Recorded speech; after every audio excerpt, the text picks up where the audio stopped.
There comes a moment in a person's life when the world they once accepted without question no longer feels true.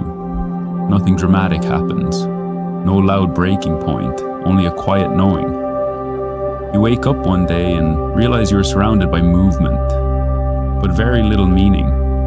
People rush, yet they do not arrive. They speak, yet they do not say anything. They chase comfort, yet they are never at ease. And you begin to sense it clearly. This way of living was not made for those who can see. Modern life moves quickly, but wisdom has never been in a hurry.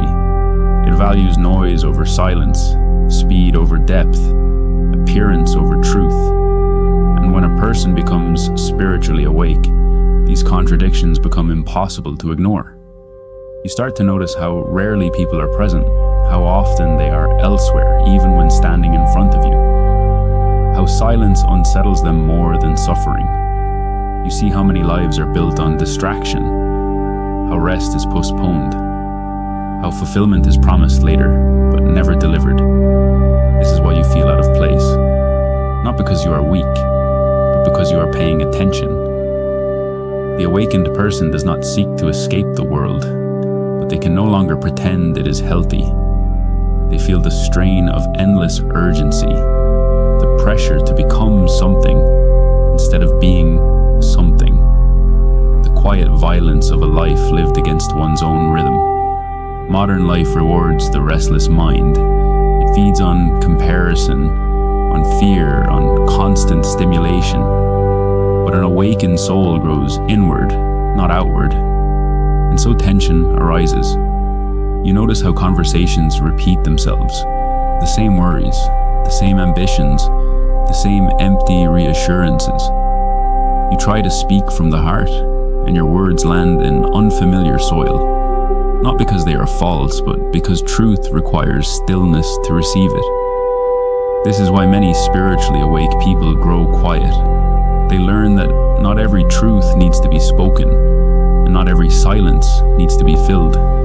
They also begin to feel the weight of modern living in their bodies, the unnatural pace, the constant alertness, the absence of rest that truly restores. The body knows long before the mind admits it that something is wrong. And so the awakened person seeks fewer things, not more. Fewer distractions, fewer obligations that drain the spirit, fewer relationships built on convenience rather than resonance.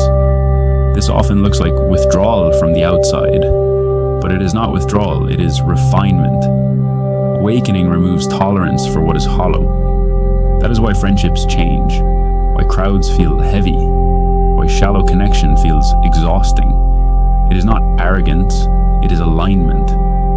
The awakened person does not believe themselves superior, but they can no longer live divided from their own truth. And yes, this path carries loneliness. There is a season where one stands between worlds, no longer asleep, but not yet fully at home in what comes next.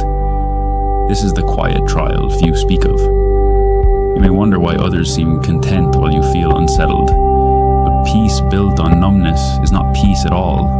Awakening does not begin with comfort, it begins with honesty.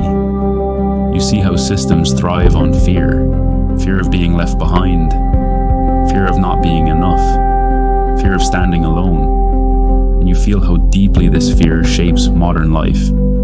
That is why so many are busy, yet inwardly exhausted. Why rest feels undeserved, why silence feels threatening.